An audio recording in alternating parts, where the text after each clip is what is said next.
کہ اگر خدا کو مان لے تو پھر سوال یہ ہے کہ خدا نے اس کائنات کو کیسے پیدا کیا. یہ ایک سوال آتا ہے ذہن میں، جس کے نہیں آتا وہ کہے گا پاگل پن ہے، خامخواہ اس پر کیوں سوچتے ہیں. لیکن جس کے ذہن میں سوال آ گیا اس کے لیے بڑی مصیبت ہو جاتی. وہ تو سوچتا ہے، انسان کا اختیار نہیں ہوتا اپنے ذہن پر. وہ لاکھ روکے اسے مت سوچو، وہ اور سوچے گا. یہ مصیبت ہے فلسفیوں کی. کیسے پیدا کیا؟ اب ایک تصور تو یہ ہے کہ جیسے یہ میز ہے، بڑھئی نے بنایا اس کو، بڑھئی علیحدہ ہے، میز علیحدہ ہے. لیکن اس میں یہ بات ماننی پڑے گی کہ پہلے کوئی چیز تھی جس سے میز بنائی. لکڑی تو تھی نا، اس سے میز بنائی. لہذا ہندوؤں میں ایک عقیدہ یہ ہے کہ خدا بھی قدیم، مادہ بھی قدیم. خدا نے اس مادے سے یہ شے بنا دی، مادے سے یہ بنا دی. وہی مٹی کی تغاری ہوتی ہے، کمہار اس سے کوئی رکابی بنا دیتا ہے، کوئی وہ ہنڈیا بنا دیتا ہے، کوئی گھڑا بنا دیتا ہے. مٹی تو ہے نا پہلے. تو مادہ بھی قدیم، خدا بھی قدیم، اور مادے سے خدا نے یہ شکلیں بنا دی. ٹھیک، یہ بھی سنویت ہو گئی، توحید تو ختم ہو گئی. تو جن لوگوں کا ذہن تھا توحیدی لیکن اس مسئلے میں الجھ گئے، انہوں نے ایک اور شکل تجویز کی کہ خدا خود ہی اس شکل میں تبدیل ہو گیا. کیسے؟ جیسے برف پگھلتی ہے تو پانی بن جاتا ہے. پانی کہاں سے آیا؟ برف سے. اب کوئی پوچھے برف کہاں ہے؟ بھائی یہی پانی ہے، یہی برف ہے یا نہیں؟ اسی پانی کو آگ کے اوپر آپ نے رکھ دیا، وہ بھاپ بن گئی. اب آپ کہیں برف کہاں ہے، پانی کہاں ہے؟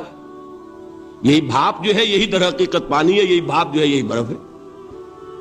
یہ ہے وہ ہماؤس پینتھیزم جس کو انگریزی میں کہتے ہیں، کہ خود خدا نے روپ دھار لیا اس کائنات کا.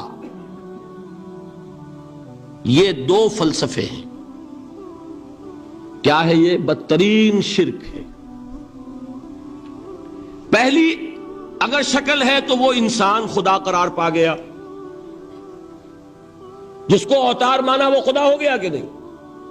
اور دوسری شکل میں تو ہر چیز ہی خدا ہے، یہ بھی خدا، یہ بھی خدا، پتھر بھی خدا، درخت بھی خدا، ہر چیز خدا. اس لیے کہ وہ برف پگھلی ہے تو پانی بنا ہے. وہ پانی چاہے زیر زمین آ رہا ہے، وہ پانی چاہے زمین کے اوپر دریا کی شکل میں آ رہا ہے یا زمین میں سوتے چل رہے ہیں، پانی تو وہی برف ہے جو پہاڑوں پر ہمالیہ پر پڑا ہوا ہے، وہی پگھل رہا ہے، یہ کچھ بن رہا ہے. یہ ہے شرک فی الذات کی دوسری قسم جو دنیا میں رہی، پینتھیزم اور انکارنیشن، یا حلول اور ہماؤست. سمجھ میں آگے؟ اب میں ایک بات آپ سے عرض کروں گا. اللہ کا اس امت پر بہت بڑا فضل ہے جس کا آپ کو شکر ادا کرنا چاہیے.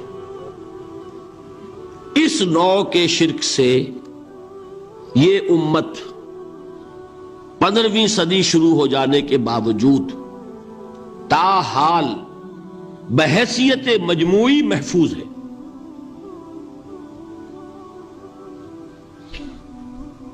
میں نے بحیثیت مجموعی کہا ہے. کوئی افراد یا عوام الناس یا جوہلا یا شعراء یا نعت گو وہ مبالغہ آرائی میں کوئی بات کہہ دیتے ہو تو وہ علیحدہ بات ہے.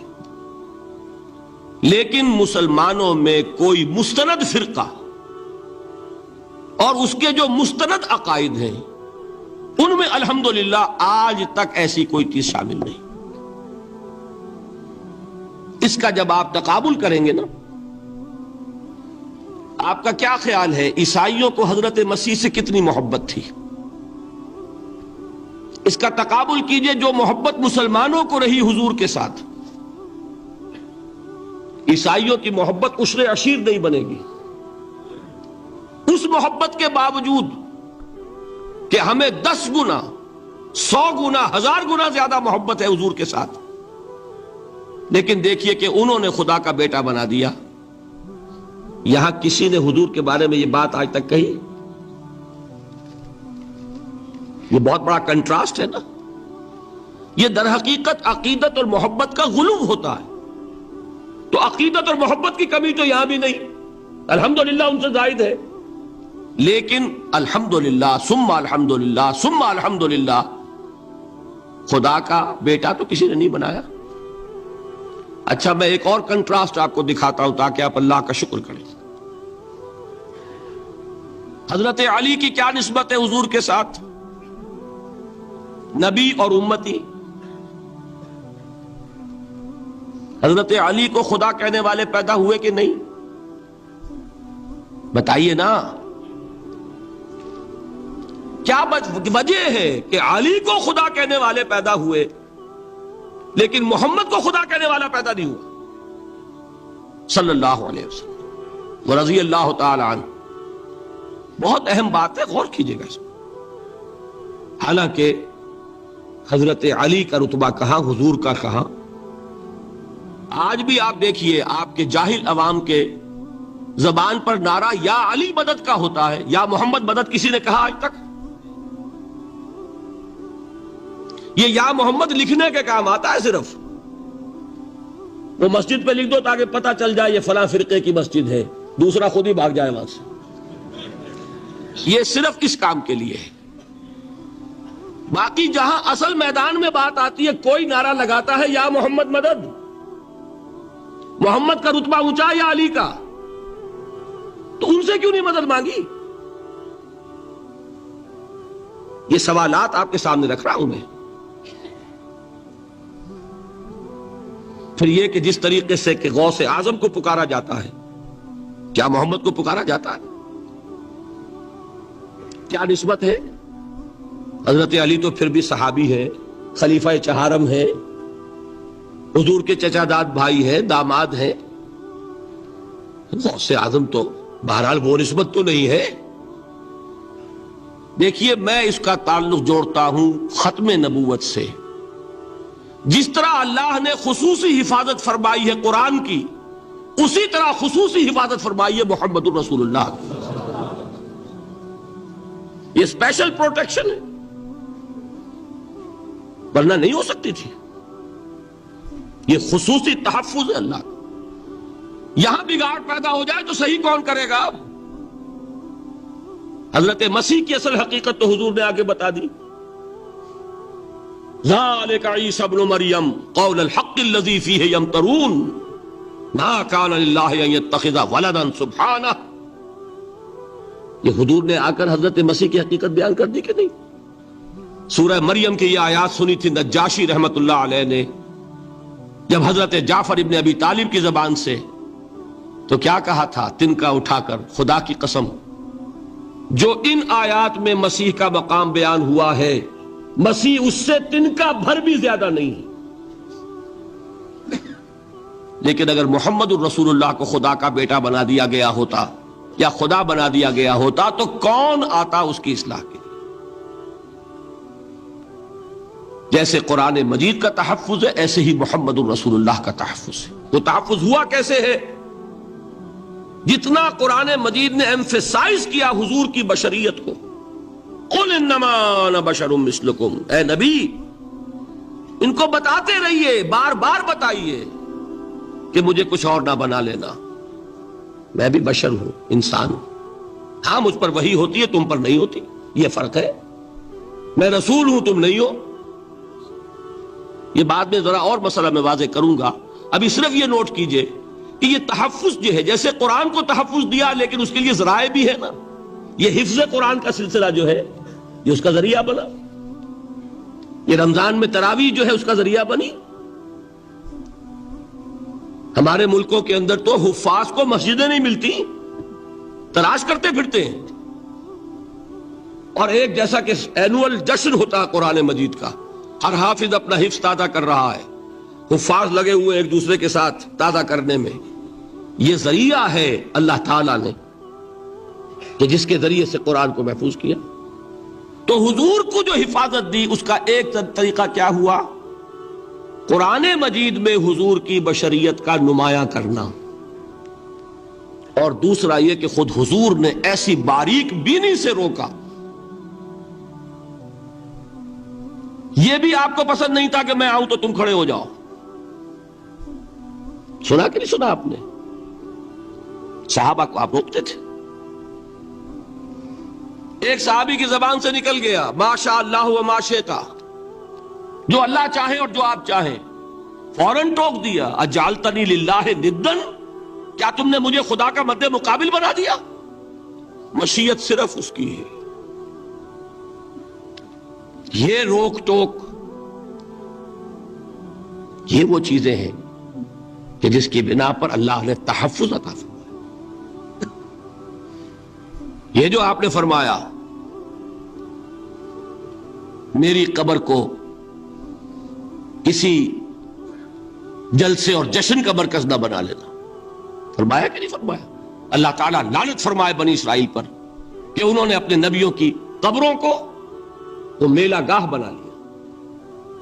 یہ ساری وہ ہیں، یہ تحفظات ہیں، یہ بچاؤ ہے، یہ امت کو متنبہ کیا جا رہا ہے کہ محبت اور عقیدت کا غلو جیسے پہلے ہوا، یا اہل الکتاب لا تغلو فی دینکم، اے کتاب والو اپنے دین میں غلو سے کام نہ لو۔ یہ غلو محبت، غلو عقیدت ہے جس کی بنا پر وہ خدا کے بیٹے بنا دیے گئے، اور اگر وہ ہوتا یہاں اللہ کا نہ معلوم اللہ کے برابر کس طریقے سے حضور کو بنا دیا جاتا، لیکن قرآن نے خود حضور نے اس کی پیش بندی کی، جس کا ظہور ہم دیکھ رہے ہیں کہ اللہ کے فضل و کرم سے یہ امت تا حال بحیثیت مجموعی محفوظ ہے۔ البتہ دیکھیے شاعروں کی باتیں اور ہوتی ہیں، اور عوام کی اور واعظوں کی اور نعت گوؤں کی باتیں جو ہے وہ اور ہیں۔ میں جس چیز کی نفی کر رہا ہوں وہ علماء کی بات ہے۔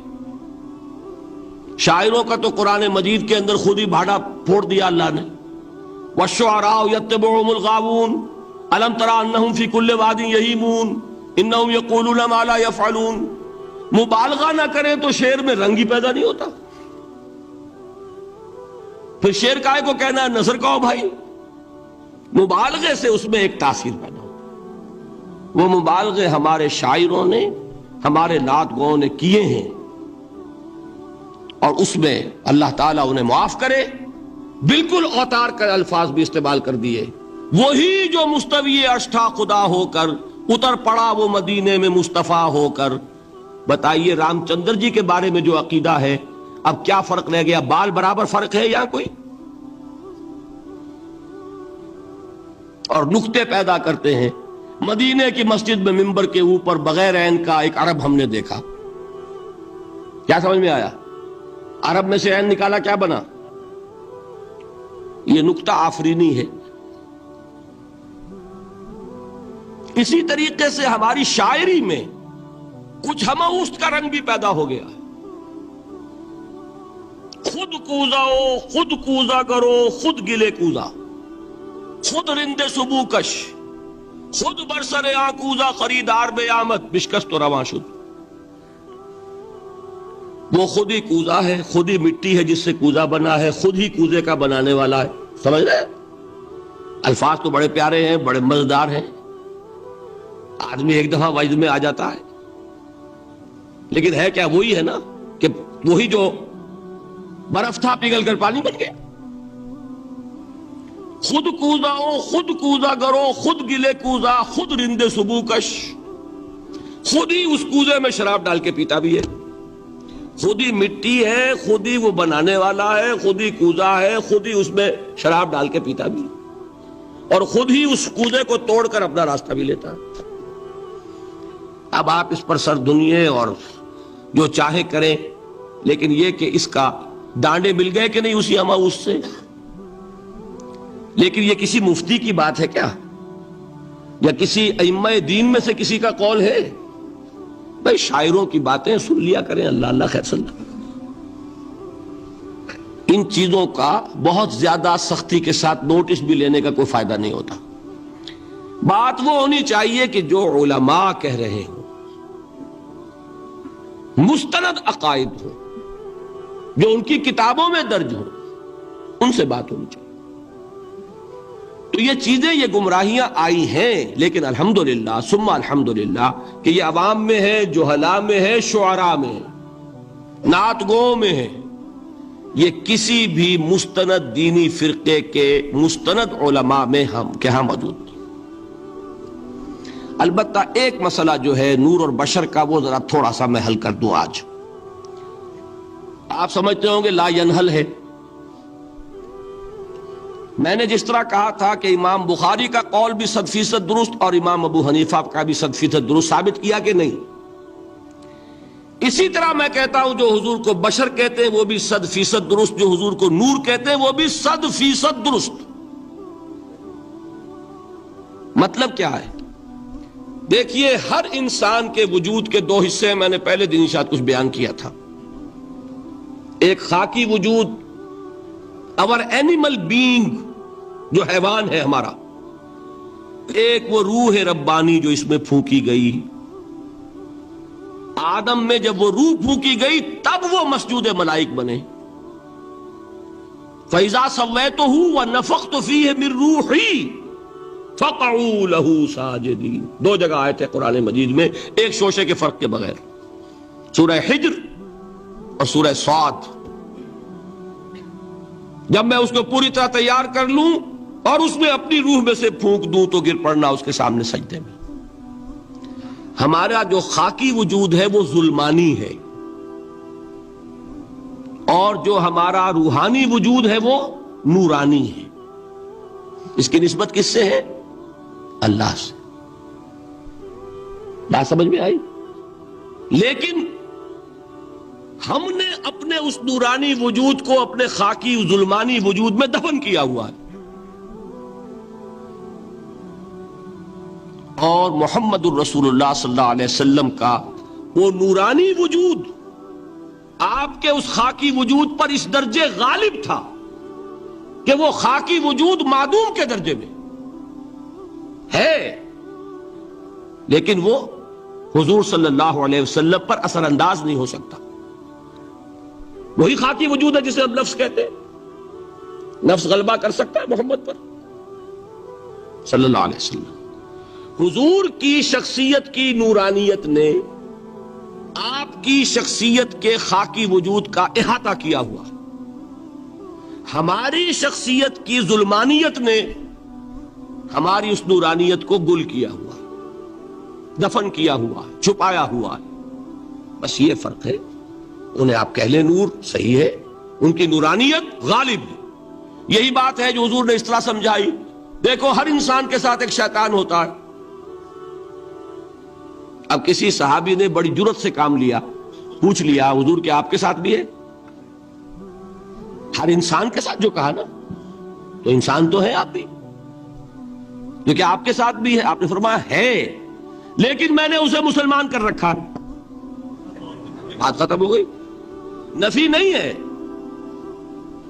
وہ میرے تابع ہے، میرا مطیع ہے، مجھے گدن نہیں پہنچا سکتا۔ ہے تو صحیح، لیکن نہ ہونے کے درجے میں آ گیا کہ نہیں؟ یہ ہے فرق سارا۔ اور میں یہاں پہ کوٹ کرنا چاہتا ہوں ایک بہت بڑے بریلوی مکتب فکر کے عالم دین، صاحب زادہ، نام میرے ذہن سے ایک دم اتر گیا، فیض الحسن، اللہ تعالیٰ ان کی خطاؤں سے درگزر فرمائے، ان کی مغفرت فرمائے۔ آپ نے سنا ہوگا نا نام۔ انہوں نے ایک روز تقریر کی جو میں نے سنی، اور تقریر کہاں کی؟ ساہیوال میں۔ وہاں کا ایک بہت مشہور چوک ہے، مہاجرین، مسجد مہاجرین کہلاتی ہے، وہاں تقریر تھی ان کی، میں نے سنی۔ ان کے الفاظ یہ تھے کہ کیا آپ لوگ ہمیں جاہل سمجھتے ہیں؟ کیا ہمیں عربی نہیں آتی؟ کیا ہم نے قرآن نہیں پڑھا جس میں بار بار یہ لکھا ہوا ہے کہ حضور بشر ہیں؟ حضور بشر ہیں، لیکن اصل میں ہم حضور کی بشریت کو نمایاں کرنے کو سوء ادب سمجھتے ہیں۔ بات سمجھیے آپ نے، اس قدر پیاری بات ہے۔ انہوں نے کہا کہ آپ کے باپ کا نام کیا ہے؟ عبد الرحمن۔ آپ عبد الرحمن کہہ کے پکارتے ہیں انہیں؟ ابا جان۔ ابھی آپ نے وہ آیات سنی، حضرت ابراہیم نے اپنے مشرک باپ کو یا ابت ہے، یا ابت ہے، بڑا پیارا ترجمہ کیا، ابا جان، ابا جان۔ کیا نام لیں گے؟ آپ کے باپ کا نام ہے، نام نہیں لیتے آپ، کیوں؟ ادب کی وجہ سے۔ اسی وجہ سے ہم در حقیقت حضور کی بشریت کو نمایاں کرنے کو سوء ادب سمجھتے ہیں، ورنہ کوئی ہم جاہل ہیں، ہمیں عربی نہیں آتی، ہم نے قرآن نہیں پڑھا، ہم جانتے ہیں کہ وہ بشر۔ بات سمجھ میں آئی؟ کتنی آسانی سے مسئلہ حل ہوتا، بشرطے کہ نیت حل کرنے کی ہو۔ آخر آمنہ کے بیٹے ہیں، عبداللہ کے بیٹے ہیں، عبد المطلب کے پوتے ہیں، بچپن آپ پر گزرا ہے، لڑکپن آپ پر گزرا ہے، نوجوانی آپ پر آئی ہے، جوانی آپ پر آئی ہے، شادی آپ نے کی ہے، اولاد آپ کی ہے، کون بے وقوف احمق ہوگا کہ جو آپ کی بشریت کا انکار کرے گا؟ لیکن یہ کہ جس طریقے سے اس کو بیان کیا جاتا ہے وہ ایک مسئلہ بن گیا اختلافی، وہ رد و قضا اور کھینچ تان، اور اس میں بھی سمجھ لیجئے مثلکم پر جو ایمفیسس بعض حضرات دے دیتے ہیں اپنے توحیدی، جو ان کے اندر ایک مزاج ہے، اللہ تعالیٰ ان کے مزاج کو اور پختہ کرے، لیکن اس میں بھی مبالغہ کیا جاتا ہے۔ ایک حدیث مجھ سے سنیے جس میں حضور نے مثل کا انکار کیا۔ مثلکم کا مطلب اگر کسی نے یہ سمجھا کہ بالکل ہم جیسے ہیں تو بہت بڑی مغالطے میں۔ حضور صوم وصال سے منع فرماتے تھے، خود رکھتے تھے۔ صوم وصال کیا ہے؟ آج روزہ رکھا، شام کو افطار نہیں کیا، وہی روزہ رات بھر چل رہا ہے، اگلے دن بھی چل رہا ہے، شام تک کو جا کے پھر کھولا تو 2 دن کا صوم وصال ہو گیا۔ اگلے دن بھی نہیں کھولا، چلا تو 72 گھنٹے کا صوم وصال ہو گیا۔ یہ کیا ہے؟ صوم وصال۔ خود رکھتے تھے اور صحابہ کو روکا۔ صحابہ میں سے کسی نے ہمت کر لی، حضور آپ خود رکھتے ہمیں روکتے؟ فرماتے ہیں ایکم مثلی، تم میں سے کون مجھ جیسا ہے؟ ابھی تو عند ربی، میں تو اپنے رب کے پاس رات گزارتا ہوں، ہوا یطعمنی ویسقین، وہ مجھے کھلاتا ہے پلاتا ہے۔ بتائیے کون ہے جو اس کا دعویٰ کرے گا؟ حضور کے خصائص ہیں۔ حضور خود فرماتے ہیں تم صرف سامنے سے دیکھتے ہو، میں پیچھے سے بھی دیکھتا ہوں۔ کہاں ہوا وہ مثلیت؟ اگر آپ نے بالکل اپنے جیسا سمجھ لیا تو بڑے مغالطے میں ہیں۔ نبی کا مقام ہے، نبی کا رتبہ ہے، نبی کے خصائص ہیں۔ آپ سو گئے تو آپ کی نیند، آپ کی وضو ٹوٹ گئی اور نبی سو گیا تو کہاں گئی مثلیت؟ پھر مثل اس معنی میں کہ بشر ہیں، نسل آدم سے ہیں، اس میں کوئی شک نہیں، اس معنی میں مثل ٹھیک ہے، قل انما انا بشر مثلکم، لیکن ہر اعتبار سے تو نہیں۔ سب سے بڑا فرق یہی ہے کہ وہی آ رہی ہے، معراج پہ تشریف لے گئے ہیں، اس دنیا میں بیٹھے ہوئے بھی جنت کا مشاہدہ فرما لیتے ہیں، کرا دیا جاتا ہے، دوزخ کا مشاہدہ کرایا جاتا ہے، فرشتے کو دیکھ رہے ہیں۔ یہ چیزیں ہیں، اور پھر خصائص جیسا کہ میں نے عرض کیا کہ آپ پیچھے سے بھی دیکھتے ہیں۔ آپ کا معاملہ یہ ہے کہ آپ اگر سو جائیں تو آپ کا وضو نہیں ختم ہوگا۔ یہ ساری چیزیں جو ہے ان سب کو بیلنس کیجئے تو معلوم ہوگا کہ آپ بشر بھی ہیں 100% درست، لیکن آپ کی وہ نورانیت، آپ سراج منیر، ہدایت کا روشن چراغ، آپ کی جو روح انور ہے، وہ آپ کے اس جسدی وجود پر اس طریقے سے حاوی ہے کہ گویا کہ اس نے اس کی ظلمانیت کو ختم کر کے رکھ دیا۔ اس معنی میں کوئی کہے نور مجسم تو مجھے کوئی اعتراض نہیں۔ یہ ہے ان چیزوں کو جمع کرنے کی شکل، خواہ مخواہ کی کھینچ تان کے سوا کچھ نہیں۔ بہرحال یہ پہلا حصہ ختم ہوا، شرک فی الذات۔ اب آئیے شرک فی الصفات۔ میں نے عرض کیا تھا کہ یہ ایک بڑا علمی مسئلہ ہے اور اس میں ٹھوکر لگ جاتی ہے۔ وجہ کیا ہے اس کو سمجھ لیں۔ بنیادی بات، ہماری زبان جو ہے وہ بہت محدود ہے۔ ہماری ہی زبان ہے جسے اللہ نے ذریعہ بنایا اپنی ہدایت کا، ورنہ ہمارے پلے نہ پڑتی بات، ظاہر ہے نا۔ لیکن ہماری زبان کی محدودیت ہے۔ اس محدودیت کا ایک مظہر یہ ہے کہ ہم جو الفاظ اللہ کے لیے بطور صفت استعمال کرتے ہیں وہی الفاظ مخلوقات کے لیے بھی کر لیتے ہیں۔ اللہ موجود، ہم بھی موجود۔ اللہ زندہ، ہم بھی زندہ۔ اللہ علیم، تو انسان علیم بھی علیم نہیں، علامہ بھی ہے کہ نہیں؟ یہ تو بڑا مبالغے کا لفظ ہے۔ انسان علامہ ہے کہ نہیں؟ اللہ دیکھتا ہے، بصیر ہے، ہم بھی بصیر ہیں۔ اللہ سنتا ہے، سمیع ہے، ہم بھی سنتے ہیں۔ اللہ کو قدرت حاصل ہے، کچھ ہمیں بھی حاصل ہے۔ ایک مکہ مارا تھا حضرت موسیٰ نے، جان نکال دی تھی کہ نہیں؟ ہے نا کچھ نہ کچھ۔ اللہ چاہتا ہے، ہم بھی چاہتے ہیں۔ اسے دیکھیے چاہت میں وہ ہو گیا تھا جس پر روک دیا حضور نے، ما شاء اللہ وما شئت اجعلتنی للہ ندا، کیا تم نے مجھے اللہ کا مد مقابل بنا دیا؟ دھوکہ ان الفاظ کے اشتراک کی وجہ سے لگ جاتا ہے۔ بات سمجھ میں آئی؟ اب اس میں فارمولہ میں نے عرض کیا تھا کہ ایک نوٹ کر لیں تو مسئلے سارے حل ہو جائیں گے۔ جب ہم کوئی لفظ بطور صفت اللہ کے لیے بولتے ہیں اور اسی لفظ کو مخلوق میں سے کسی کے لیے بولتے ہیں، مخلوق میں سب آ گئے،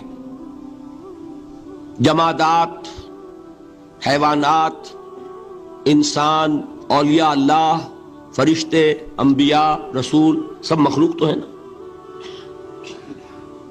تو کل مخلوقات کو جب ہم ایک لفظ بطور صفت استعمال کریں گے اللہ کے لیے اور اسی لفظ کو استعمال کریں گے بندوں کے لیے، تو ان میں 3 فرق ہیں جو ذہن میں رہنے چاہیے، گن کر یاد کیجئے۔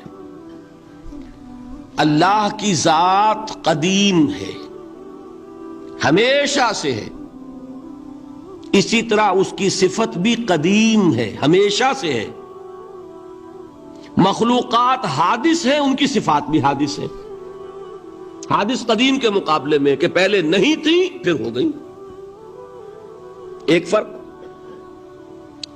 اللہ کی ذات از خود ہے، کسی اور نے تو اس کو وجود نہیں بخشا نا، اللہ کا وجود از خود ہے، ذاتی ہے۔ اسی طرح اس کی صفات ذاتی ہیں، کسی اور کی عطا کردہ نہیں ہے۔ مخلوق کوئی ہو کسے باشد، ان کا وجود ذاتی نہیں عطائی ہے، اللہ نے دیا تو وجود ملا۔ اسی طرح ان کی صفات عطائی ہیں، ذاتی نہیں۔ 2 فرق ہو گئے۔ اللہ کی ذات مطلق ہے، لا محدود، اسی طرح اس کی صفات مطلق ہیں، لا محدود۔ مخلوق کی ذات محدود کسے باشد، صفت بھی محدود۔ 3 فرق ہے، ذاتی، عطائی، قدیم، حادث، لا محدود، محدود۔ 3 فرق ذہن میں رہیں تو جو صفت بھی آپ اب بولیں گے اس میں یہ تینوں باتیں ذہن میں رہیں۔ سمجھ میں آ گئی بات؟ اب اس کا اطلاق کیجئے تو یہ علم غیب کا مسئلہ حل ہو جائے گا۔ یہ بھی لا ینحل سمجھا جاتا ہے نا۔ علم کسی کا بھی ہو، انسان، فرشتہ، اولیاء، انبیاء، رسول، حضور صلی اللہ علیہ وسلم، کسی کا بھی حادث ہے، قدیم نہیں ہے، عطائی ہے، ذاتی نہیں ہے، محدود ہے، لا محدود نہیں ہے۔ 3 باتیں مان لیں، شرک نہیں ہوگا۔ ان میں سے ایک کو ساقط کر دیں، شرک ہو جائے۔ آئی بات سمجھ؟ اللہ کی قدرت ذاتی ہے، عطا کردہ نہیں۔ مخلوق میں جس کو قدرت حاصل ہے وہ عطائی ہے، ذاتی نہیں۔ اللہ کی قدرت لا محدود، یفعل ما یشاء فعال لما یرید علی کل شیء قدیر۔ ہم مخلوق کوئی بھی ہو، اس کی قدرت محدود۔ اللہ کی قدرت جب سے وہ ہے ہمیشہ سے ہے، ہمیشہ سے قدرت بھی ہے۔ اور مخلوق میں سے قدرت یہ حادث ہے۔ تینوں چیزیں سامنے رہیں، شرک نہیں ہوگا۔ ایک چیز کی بھی کمی ہو گئی، شرک ہو جائے۔ یہ ساری صفات پر لے آئیے۔ اللہ کی حیات ذاتی، ہماری عطائی، لائی حیات آئے، قضا لے چلی چلے، اپنے بس میں نہ آنا تھا نہ جانا ہے۔ زندگی اس کی عطا کردہ ہے، جب چاہے لے لے۔ اللہ کی حیات بھی ایسی ہے کیا؟ ذاتی الحی. ہماری حیات محدود، ویسے بھی محدود، موت آئے گی شاید ختم ہو جائے. چلیے موت ختم نہیں کرتی، ہم سمجھتے ہیں کہ وہ ہماری ابدی ہے. محدود اس معنی میں تو ہے کھانے کو نہ ملے تو کمزوری، ذرا کام کیا تو تکان، نیند بھی آ رہی ہے، اونگ بھی آ رہی ہے. اور اس کی حیات الحی القیوم لا تاخذہ سنۃ ولا نوم. حیات ذاتی ہے، لا محدود ہے اور قدیم ہے.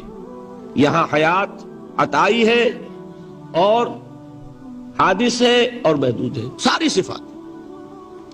اس کو ذہن میں رکھ لیجئے. تو اب دو مسئلے میں یہاں حل کر دوں. جو لوگ کہتے ہیں حضور کو علم غیب نہیں تھا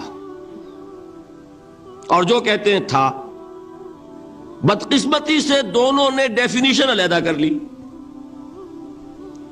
جو ڈیفینیشن نفی کرنے والوں نے کی ہے اس کی وجہ سے، اس کے اعتبار سے واقعتاً نہیں تھا. انہوں نے ڈیفینیشن یہ کی ہے، تعریف یہ کی ہے، وہ علم جو خود حاصل ہو جائے. اللہ کا عطا کردہ علم جو ہے وہ کہتے وہ غیب نہیں ہے. تو وہ بھی مانتے ہیں کہ ہر علم جو حضور کو حاصل ہے وہ اللہ کا عطا کردہ. میں سائی والی میں یہ سارے مرحلے میں نے طے کیے نا اپنے زمانہ طالب علمی میں. مولانا منظور احمد شاہ صاحب ہیں سائی وال میں ایک، میں ان کے پاس حاضر ہوا. میں نے کہا جی یہ مسئلہ کیا ہے علم غیب کا، مجھے ذرا سمجھائیں. انہوں نے ایک کتاب اپنی نکالی کہ دیکھیے صاحب، ہم حضور کے علم کے بارے میں یہ باتیں مانتے ہیں. حضور کا علم حادث ہے، قدیم نہیں ہے. حضور کا علم محدود ہے، لا محدود نہیں ہے. حضور کا علم عطا کردہ ہے، ذاتی نہیں. میں نے کہا یہ تین باتیں اگر آپ مان لیں تو میرا تو جھگڑا کوئی نہیں آپ سے. ہوتا کیا ہے جب آئیں گے وعظ میں، خطابت میں، تو عالم ما کان وما یکون، اب الفاظ وہ استعمال کر جائیں گے. ایک واعظ ہے، عام مقرر ہے، واہ واہ ہوتی ہی نہیں، نعرے لگتے ہی نہیں، محفل میں گرمی آتی نہیں جب تک کہ ایسے مبالغے نہ کریں. لیکن وہ چیز لکھی ہوئی ان کے ہاں ہے کہ حضور کا علم حادث ہے، قدیم نہیں ہے. حضور کا علم محدود ہے، لا محدود نہیں ہے. حضور کا علم عطائی ہے، ذاتی نہیں ہے. ان تینوں چیزوں کے بعد کوئی بڑے سے بڑا وہابی اور بڑے سے بڑا اہل حدیث بھی انکار نہیں کرتا. باقی یہ بات جان لیجئے کہ غیب اور حضور یا شہادہ یہ در حقیقت عام انسانوں کے اعتبار سے الفاظ استعمال ہوئے. جب قرآن میں کہا جاتا ہے عالم الغیب والشہادہ، اللہ غیب اور جو ظاہر ہے یا موجود ہے سب کا جاننے والا ہے، تو مجھے بتائیے اللہ کے لیے کوئی غیب ہے؟ اللہ کے لیے کوئی شے غیب ہے؟ تو کیوں کہا جا رہا ہے عالم الغیب والشہادہ؟ وہ ہمارے اعتبار سے کہا جا رہا ہے. جو تمہارے لیے غیب ہے اللہ اس کو بھی جانتا ہے، اور جو تمہارے سامنے اللہ اسے بھی جانتا ہے. اللہ کے لیے تو کل شہادہ ہے. کسی شے کا لا یعزب عنہ مثقال ذرۃ فی السماوات والارض، آسمانوں اور زمین کا ایک ذرہ بھی اس سے غائب نہیں ہوتا. غیب کا وجود کیا اللہ کے لیے؟ تو یہ الفاظ مستعمل ہے ریلیٹو ہمارے اعتبار سے، اور ہمارے اعتبار سے جو شے غیب ہے اس میں سے ایک حصہ اللہ دیتا ہے نبی کو، تبھی تو نبی بنا. فرشتے کو دیکھا، فرشتہ ہمارے لیے غیب ہے. جنت دکھائی کہ نہیں دکھائی، ہمارے لیے غیب ہے کہ نہیں ہے. دوزخ کا مشاہدہ کرایا کہ نہیں کرایا، ہمارے لیے وہ غیب ہے کہ نہیں ہے. جو چیزیں ہمارے لیے غیب ہیں انہی کے پردے اللہ کچھ اٹھاتا ہے. کل غیب نہیں.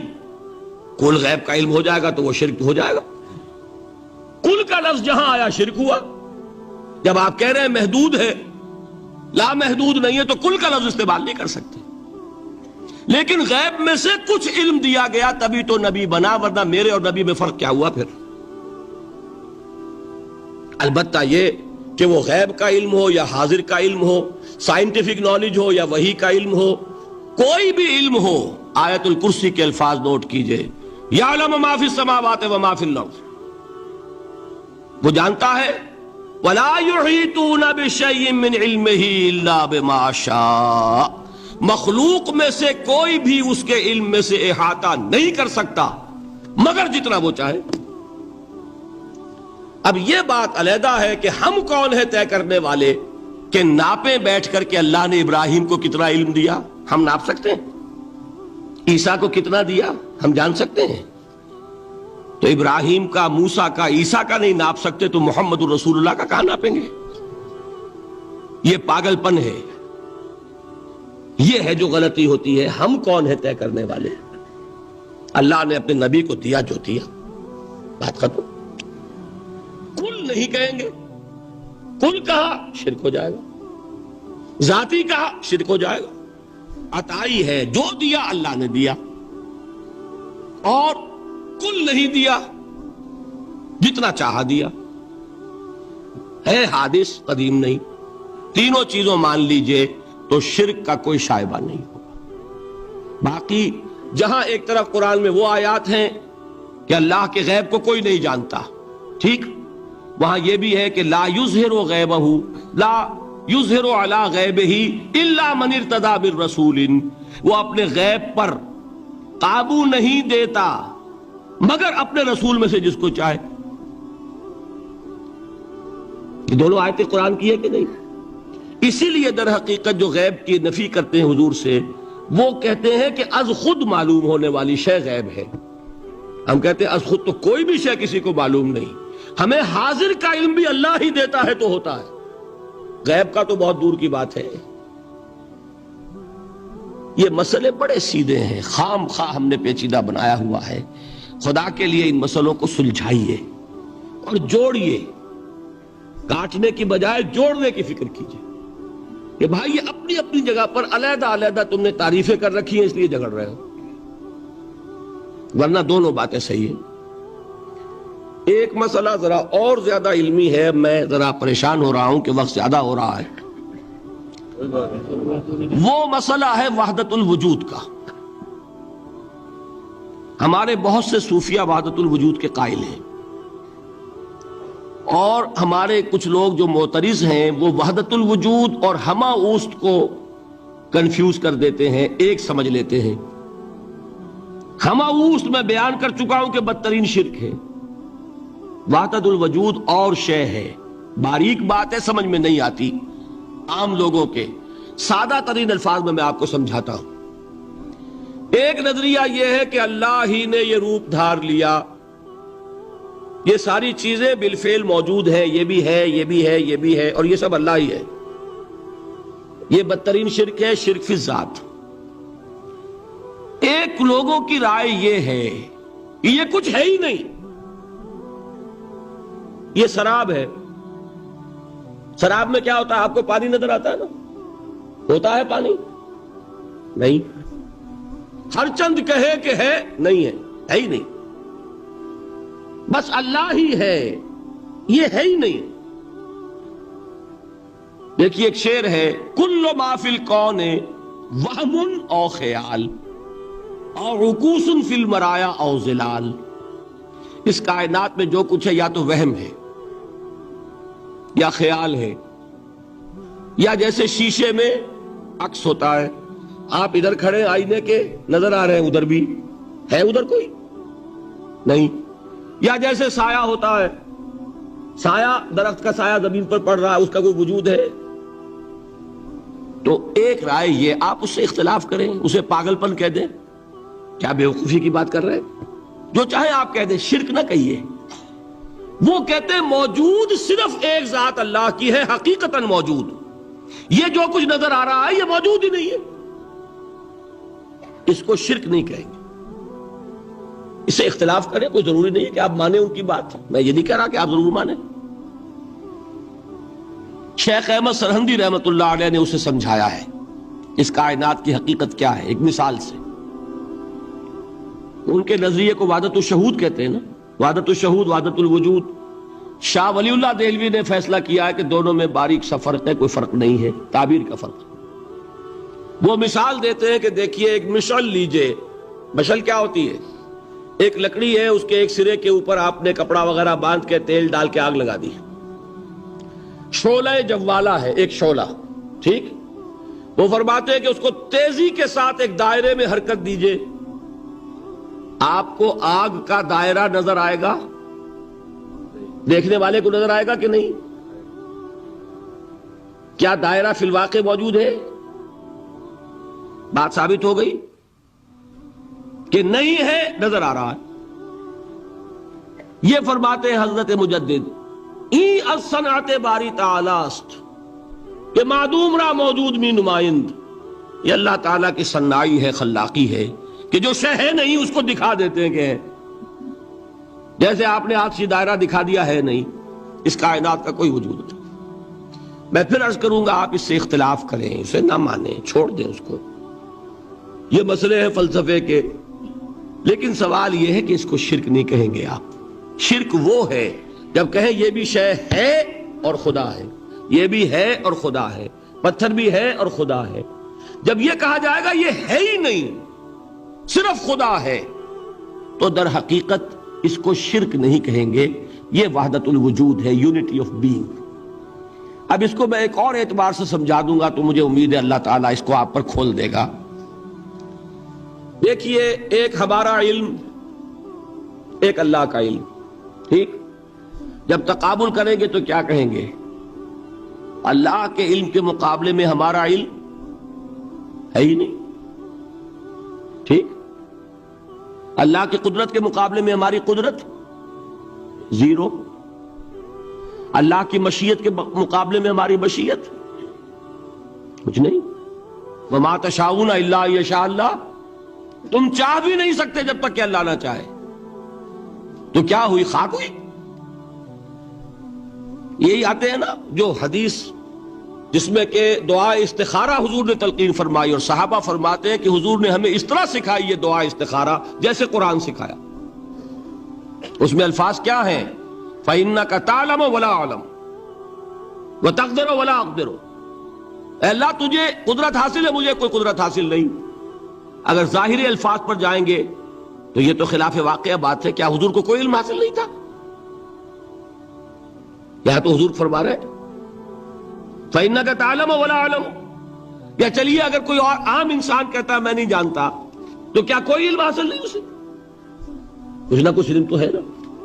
لیکن اللہ کے علم کے مقابلے میں وہ نہ ہونے کے برابر ہے۔ اسی طریقے سے سمجھ لیجئے اللہ کے وجود کے مقابلے میں اس کائنات کا وجود نہیں ہے۔ بات ختم ہو گئی، مسئلہ صاف ہو گیا۔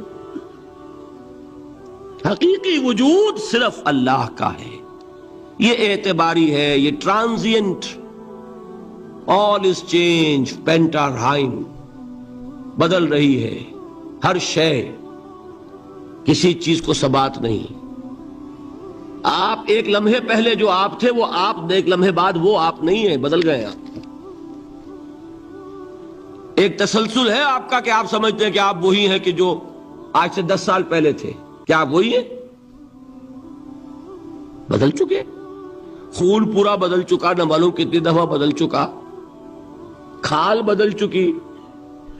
یہ تو معلوم یہ ہوا کہ یہ جو کچھ ہے ٹرانزینٹ ہے، عارضی ہے، فانی ہے، نہ ہونے کے برابر ہے، وجود برحق صرف اللہ۔ یہ بھی در حقیقت اسی شرک فی الوجود کی بات ہے۔ اگر ہم یہ کہیں کہ اللہ بھی موجود ہم بھی موجود، یہ کیا ہو گیا؟ شرک فی الوجود۔ اسی کو کہا ہے غالب نے، جارو بلا بیار کہ این شرک فی الوجود، با گرد فرش و سینہ با ایوان برابر است۔ اگر آپ کے گدے کے اوپر گردہ پڑ گیا ہو تو جھاڑتے ہیں نا، فرش کے اوپر گردہ ہے تو جھاڑو سے صاف کرتے ہیں۔ غالب کہتا ہے کہ اگر تمہارے دل میں یہ گردہ آ گیا ہے کہ تم بھی موجود ہو، اللہ بھی موجود ہے، تو لا کی جھاڑو سے صاف کر دو اس گردے کو، کہ یہ شرک فی الوجود ہو جائے گا۔ ہم نہیں ہیں بھائی، ہمارا کیا وجود، ہماری کوئی کیا حقیقت ہے؟ اللہ ہی ہے، بس یہ ہے اصل میں۔ پھر میں عرض کروں گا، کوئی قبول کرے نہ کرے، اسے گمراہی کہے، اس کو جھوٹ کہے، اسے پاگل پن کہے، میں نہیں جھگڑوں گا۔ لیکن شرک نہیں کہہ سکتے آپ اس کو. شرک وہ ہماوست ہے، اس میں اور اس میں زمین و آسمان کا فرق. اب آئیے آخری شرک، شرک فی العبادت یا شرک فی الحقوق. اللہ کے حقوق کے لیے ایک لفظ استعمال کریں گے تو وہ کیا ہے؟ عبادت. وما خلقت الجن والانس الا لیعبدون، میں نے جنوں اور انسانوں کو پیدا ہی اس لیے کیا کہ میری عبادت کریں. اب عبادت میں شرک اگر ہوگا تو یہ شرک کی تیسری قسم ہو جائے گی. عبادت میں شرک سے مراد کیا ہے اس کو سمجھیے. یہ میں پہلے بیان کر چکا ہوں عبادت کسے کہتے ہیں. عبادت کے دو جز سمجھ لیجئے. جیسے ایک میرا یہ جسم ہے، ایک اس میں روح ہے. روح نظر نہیں آتی، نظر جسم آتا ہے، لیکن اس جسم کا سارا وجود اس روح سے ہے.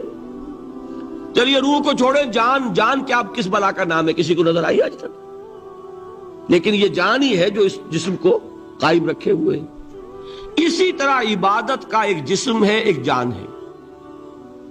جسم کیا ہے؟ اطاعت، اللہ کی بندگی، ہما تن بندگی، ہما وجوہ بندگی، ہما وقت بندگی. یہ تو بیان کر چکا نا. اور روح کیا ہے؟ محبت، اللہ کی محبت. اطاعت جبر سے کی جاتی ہے تو وہ عبادت نہیں کہلاتی. انگریز کی اطاعت ہم کرتے تھے نا، لیکن کیا عبادت کرتے تھے؟ بات سمجھ میں آئی؟ اطاعت تو کر رہے تھے، عبادت نہیں. عبادت اس اطاعت کو کہتے ہیں جو کسی ہستی کی محبت سے سرشار ہو کر ہما وقت، ہما تن، ہما وجوہ کی جائے. تو جسد ظاہری کیا ہے عبادت کا؟ اطاعت. اور روح کیا ہے؟ محبت. اب ان دونوں کے اعتبار سے شرک کیا ہے، توحید کیا ہے، اس کو سمجھ لیجئے. اور یہ ہیں وہ چیزیں جو میں نے عرض کیا تھا کہ بالکل الجبرا کے فارمولوں کی طرح کی بات ہے. اطاعت میں توحید کیا ہے کہ مطاع مطلق صرف اللہ، ٹھیک، باقی ساری اطاعتیں اللہ کی اطاعت کے تابع. نفی نہیں ہے، والدین کی اطاعت کرو، لیکن جہاں والدین حکم دیں اللہ کے حکم کے خلاف، بات ختم، اطاعت نہیں ہوگی. بیوی شوہر کی اطاعت کرے، آپ اولو الامر کی اطاعت کریں، شاگرد استاد کی اطاعت کرے، مرید پیر کی اطاعت کرے، لیکن کیا پیر کو یہ بھی حق ہے کہ اللہ کے کسی حکم کو منسوخ کر دے؟ رسول کے کسی حکم پر اپنے حکم کو ور کرے، بالا تر رکھے؟ سمجھ میں آ گیا؟ اصول کیا ہے کہ اطاعت مطلق، unconditional, unlimited obedience is due only to Allah. All the other obediences are limited by His injunctions. اس کو حضور نے کیسے بیان کیا؟ لا طاعت لمخلوق فی معصیت الخالق. مخلوق میں سے کسی کی اطاعت نہیں ہوگی جس میں خالق کی معصیت لازم آ رہی ہو. جہاں اللہ کا کوئی حکم نہیں ہے آپ میرا حکم مان لیجئے، یہ شرک نہیں ہوگا. جہاں اللہ کا حکم ہے اس کے خلاف میں حکم دوں اور آپ مان لیں تو یہ شرک ہو جائے. بات سمجھ میں آ گئی کہ نہیں؟ اب اس کو اپلائی کیجئے. اپلیکیشن بالکل انڈیویجول لیول پر کیجئے. پہلے اللہ کا حکم کیا ہے؟ فجر کا وقت ہو گیا، نماز پڑھو. نفس کا حکم کیا ہے؟ سو. آپ نے اطاعت کی نفس کی، آپ کا مطاع کون ہوا؟ نفس. اور اللہ کی معصیت میں ہوا کہ اس کے حکم کے تابع ہوا، تو آپ کا نفس کیا بن گیا؟ آپ کا خدا، معبود. یا غلطی ہے اس میں کوئی؟ اس شرک کو پہچانیے ذرا. کون بچے گا اب؟ بات سمجھ رہے؟ اگر تو وہ فارمولہ صحیح ہے تو پھر یہ اپلائی ہو گیا. اب آپ کے اندر اتنی ہمت ہونی چاہیے, یا یہ سوچئے کہ فارمولے میں غلطی ہے, یو کین ریفر بیک, آئیے دوبارہ دیکھیے, فارمولہ صحیح ہے. لا طاعت لمخلوق, میرا نفس مخلوق ہے کہ خالق ہے؟ مخلوق. میں نے اپنے نفس کی اطاعت کی اپنے خالق کی معصیت میں, تو میرا مطاع کون ہوا؟ نفس. جو مطاع ہے وہی معبود ہے, میرا معبود کون ہوا؟ نفس. اس کو کہتے ہیں مولانا روم, نفس ما ہم کم ترس فرعون نیست, لیکن اورا اون ایرا اون نیست. میرا نفس بھی فرعون سے کم نہیں ہے. فرعون نے کیا کہا تھا کہ یہ مملکت میری ہے مصر کی, یہاں میرا قانون چلے گا. الیس لی ملک مصر, کیا مصر کی حکومت میری نہیں ہے؟ میں نہیں جانتا کون اللہ کون رسول, کیا حکم صحیح کیا غلط, میرا حکم چلے گا. تو میرا نفس بھی تو یہی کہتا, میں نہیں جانتا کیا اللہ کا حکم کیا رسول کا حکم, میری مرضی پوری کرنی پڑے گی, میری خواہش, میری چاہت, میری تمنا وہ پوری کرنی پڑے گی. اور ہم ہاتھ جوڑ کر اس کے آگے کھڑے ہو جائیں کہ بھائی ٹھیک ہے جو تیری مرضی, اللہ کی مرضی پیچھے, تیری مرضی پہلے.